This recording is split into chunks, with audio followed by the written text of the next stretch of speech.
Welcome to Implant Outlook, a podcast dedicated to the implant printing industry. Hi everyone, welcome back. I meet a lot of implant managers with different backgrounds, and one that caught my attention recently was Michele Woodrum, manager of integrated services at Indiana Farm Bureau Insurance in Indianapolis. We've done a few articles on her shop's move into inkjet printing, but there's even more to her story, so I thought I'd bring her in for a chat. So welcome, Michele. It's great to talk with you again. Thank you. It's great to be with you again as well. Now, we last saw each other in Spokane, Washington for the IPMA conference, where I enjoyed a lovely breakfast with you and your wife, Judy, the day before the conference.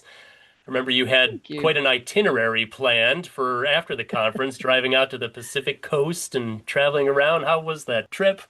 It was great. Judy has generational grandparents that actually did the Oregon Trail in Right. their 60s with I an remember adult that. son, and they survived and they relocated to Oregon right near the Oregon Trail Museum, and we were Uh-huh. able to see their grave sites and Yeah. visit a few other areas. Went up to Seattle. I got to do some whale watching. Oh, Um, nice.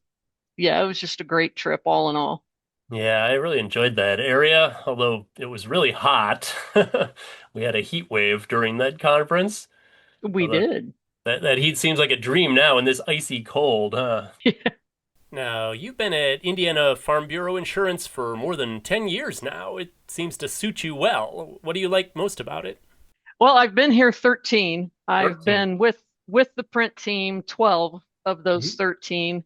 And I would agree with you. It does suit me very well. I spent quite a few years trying to find my footing, trying to find my home after the Marine Corps. And I found Farm Bureau, and Yeah. Farm Bureau kind of found me. So it's a Mm. great fit. The best thing I love about here is we're a family, and Yeah. most are tenured. I'm 13 years in, and I'm still considered a youngin. Right. So it's a great place to be. Well, that's nice to hear. Now we got to know each other back in 2018 when you added your Hmm. first inkjet press. That was a Canon VariPrint i300. That was a pretty big move. You replaced six Xerox machines with that and a toner press. And at the time, not many implants had done something so bold. Did you think of yourself as a visionary or a trailblazer at the time?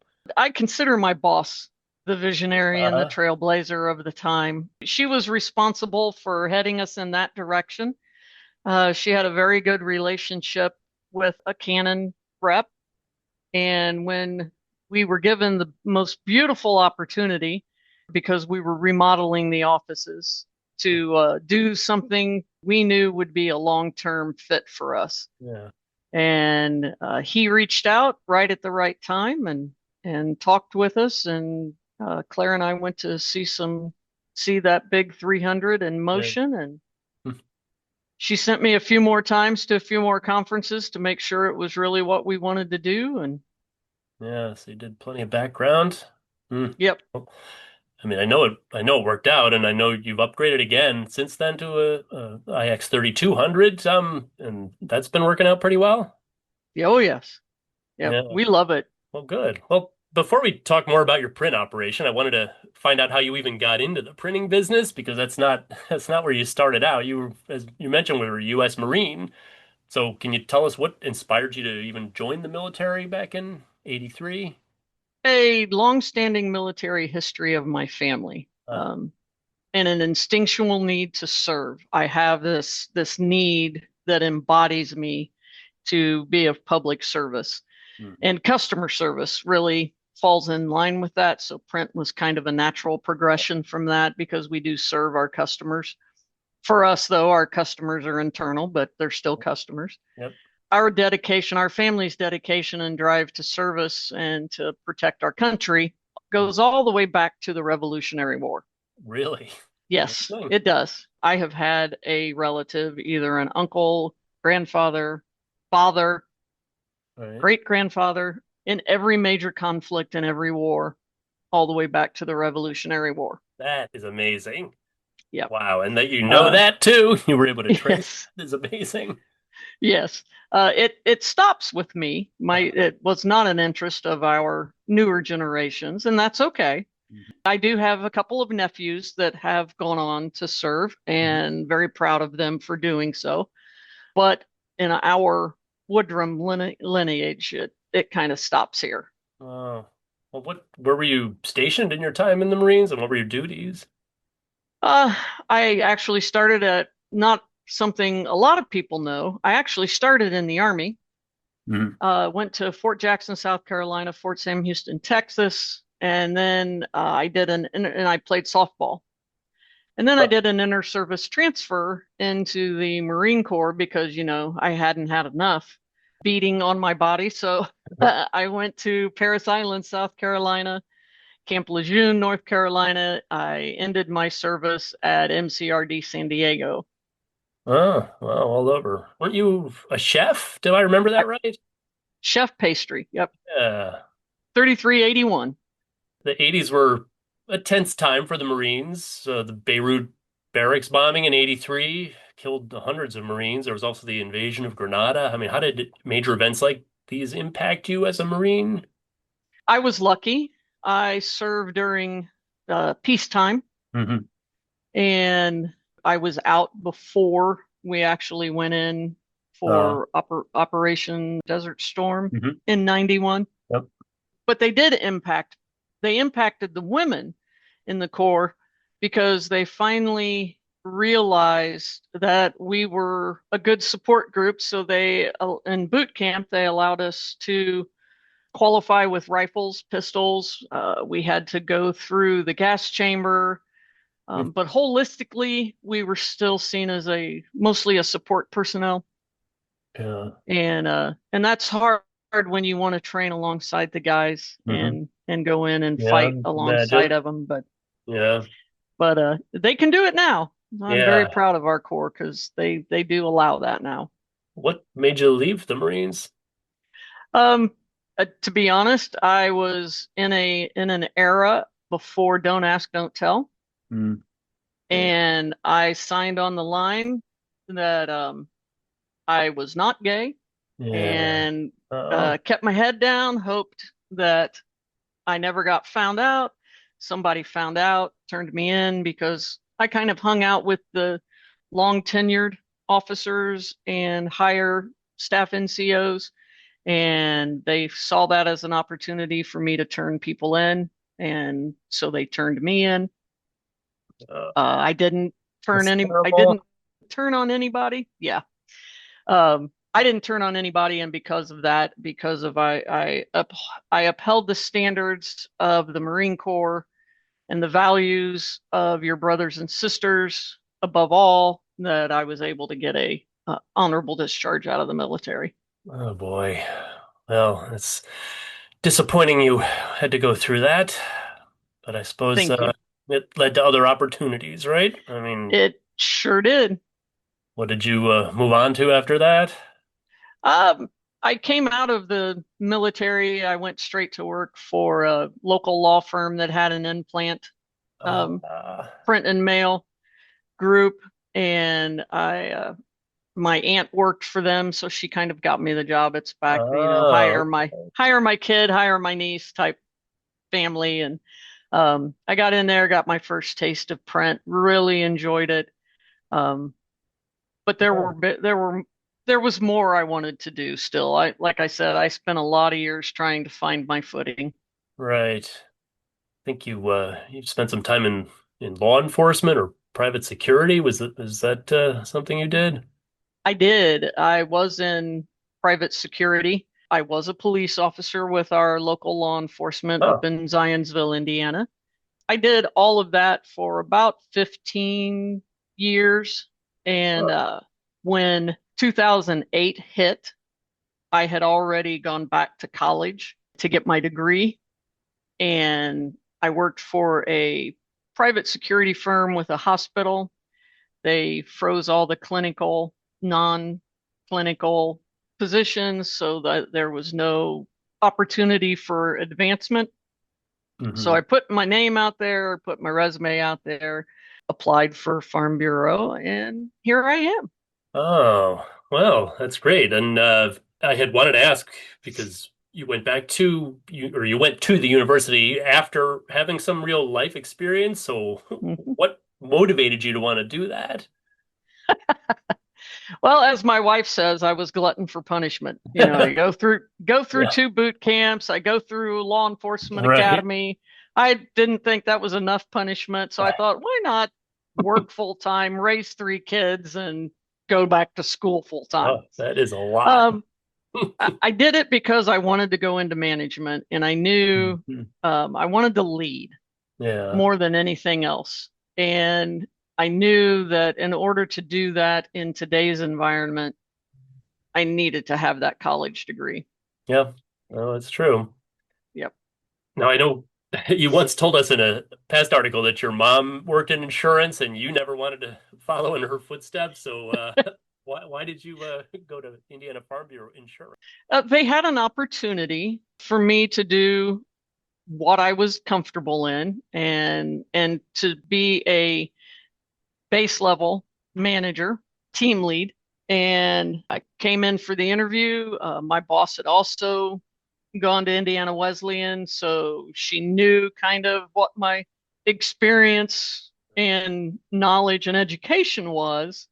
And she liked that I was kind of a brand new leader and that she could help mentor and help mold and move forward. And she did a fantastic job doing it. What was her name? Her name's Clara Rilio. So she was kind of an inspiration to you as you were starting out there. Any Still an inspiration to me. anything about her management style, I guess, that rubbed off on you and influenced you to in the way you do it? It Yes, her fairness. She gave everybody the same fair shot. She never played favorites. She was fair across the board. She's that way to this day. It's just her natural leadership style that she would never ask you to do something she wasn't willing to do or hadn't done herself. And again, she never favored one person over the other. And that was a huge inspiration to me. Kind of the way you do things now. Yes, very Yeah. much so. So in your time there, you've been promoted to several different roles at Indiana Farm Bureau. Just tell us about your advancement path there. I started as a team lead with imaging services, and they are responsible for making sure all of our incoming mail is scanned and Mm. electronically sent to the areas that it needs to be worked. And then after about a year of doing that, my manager had the opportunity to take back over the print and mail team. Mm. And she came to me, and her boss came to me and said, we're going to have to hire some team lead to run this area. Do you want to stay here? Would you like to go there? And I said, I will go wherever you think I am best fit. And she's like, I'm glad you said that because we think you'd be a great fit over here with the print and mail team. Mm. So I became a manager of the print and mail team. We then eventually took on the console operators who did all of our overnight transactional printing and stayed with them. And my boss got an offer to move into a different area of the company in IT, which was a is a great fit for her. She's just flourishing in that area and is a huge asset to the company. She's just I really can never say enough Mm. good about her. Everywhere she goes and everything she touches, it just comes out well. And it's great to be around people like that. But when she left, I was given the opportunity to slide into her role. I, of course, took that opportunity. We eventually moved the console operators back to the IT side. We took our print, mail, and imaging services. I stayed with them and moved back into the finance world as an enterprise shared service group, which is when we took on the name Integrated Services. And here we are. Now, with having earned the business management degree, did you try to improve the business aspect of the print and mail operations?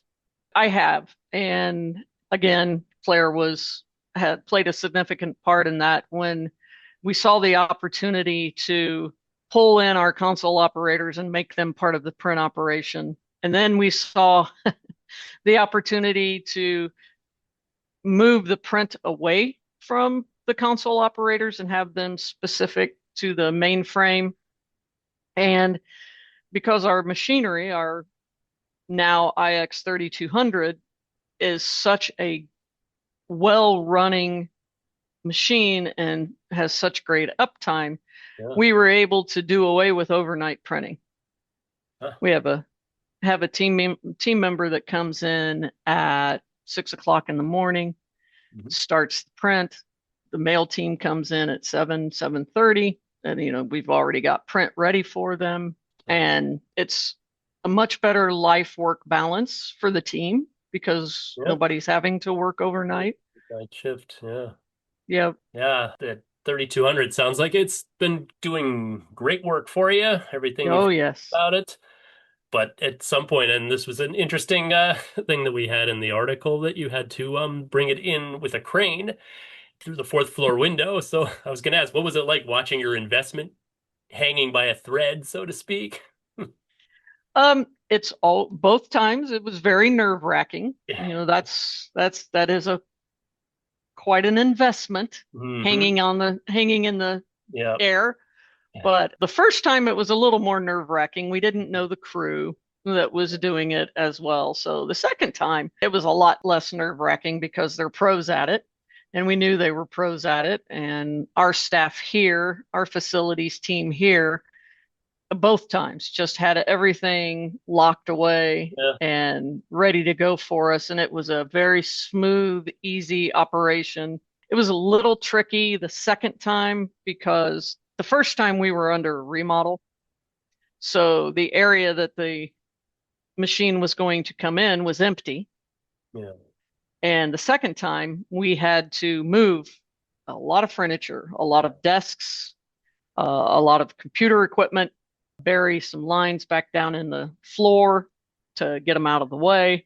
But again, our facilities team, they took it and ran with it, said, "We've got you. We'll take care of this part. You just tell us when it needs to be ready and for the team to come in." We got them in, Good to have a good team. sealed the window back up, moved the furniture back, and on our way. Nice.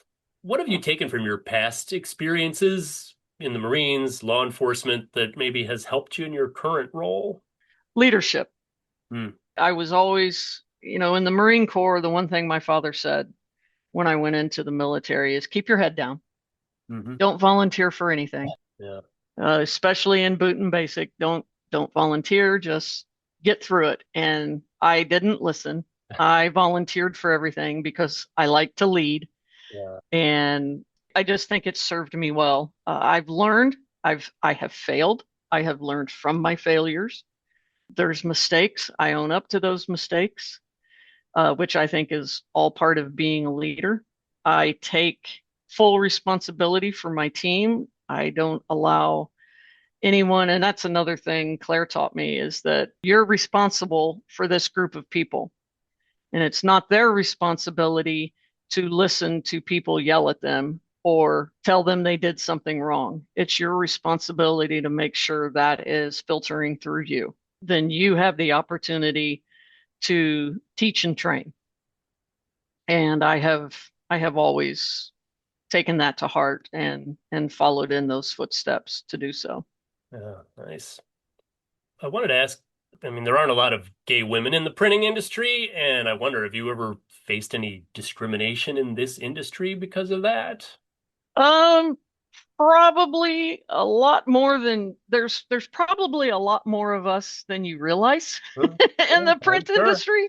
Yeah. Um, but it is still a very male dominated Yeah. area. I kind of saw that at IPMA this last year. It's like, oh, but the women are coming in, and God love them. But I've been very lucky. The discrimination in the workforce was never in the print industry. Oh, It was in law enforcement, it was in security. It was in the Marine Corps. It was never in the print industry, and it never has been. I'm kind of very okay in my skin and with who I am. So it's kind of, you meet me, you pretty much know, and it's just not a factor. Mhm. And that's the way I like it. It shouldn't be a factor. Yeah, yeah, you're right. As you also know, being in a male-dominated industry, just being a woman, there's potential for discrimination. I wonder, has that ever been a factor? Men not taking you seriously or asking for your boss when you're the boss. I mean, have you had to face I that? have I've had a few technicians come in and try to, be male savvy, and I help them understand that I'm here to help them succeed, and they're here to help me succeed, and together we're going to get the operation back and going. Yeah, it's a good way to handle it. Yep, I've seen you at conferences, Implant Printing and Mailing Association, Canon's Think conference. You've spoken at these events. I mean, what value do you get from attending events like these? it's networking opportunities. One of my biggest passions is to not reinvent the wheel. So if there is someone I can go to and ask questions about Yeah, a product, or how to do, you have a 3200, and what do you do when right. this comes up? If I can use the experience and knowledge base of other managers and other implant companies out there, and even commercial printers out there, it's just silly to try and reinvent the wheel myself. That's the perfect opportunity for that. And of course, that's probably what motivates you to also share your story because you've spoken at those Yes. events too. Yeah. And people want to hear what you have to say and what you've gone through. Good. Well, I know you and Judy have three kids, I think, and grandchildren. Uh, We do. have any of them shown any interest in the printing industry? No, not at all. Although I do have a granddaughter that is very artistic. Uh, So there is a little bit of hope for her out hmm there. If I could move her in the right direction. Our oldest child is a chef, so I Oh, like to well, feel that I influence that a yeah, little bit. yeah, Our middle child is in public service, so I like to think I had a little bit of yeah, help and guidance there. Our yeah. youngest child, he is very artistic as well. He's in IT, but he's very, very artistic.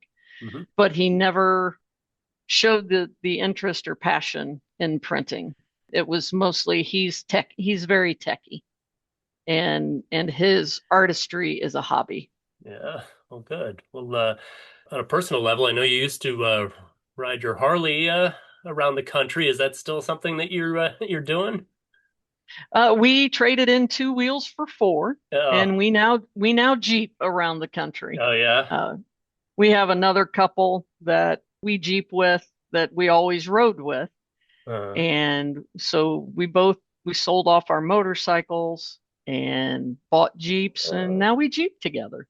well, that's fun too. Any big road trips planned? We went to Colorado a couple of years ago Yeah. and did some off-roading out there. We're hoping to get down to the Ozarks this summer. We have family that lives down in that area that are also into off-roading. So we hope to get down there. We like to go down to the Smokies and do some off-roading down in the Smokies areas. And Oh, wow. It gets you around to some really cool places most people don't see. yeah. And now if it's raining, we just roll the windows up. And if it's cold, we Yeah, roll the yeah. windows up. And yeah, great. Good. Well, Michelle, it's been so great to talk with you today, and really hope to continue seeing you at industry events. It's always fun to hear what you have going on. So appreciate your time here. Well, thanks. You too, Bob. We'll probably see you at IPMA this year. That'd be awesome. You take care. Thanks for listening to the Implant Outlook podcast.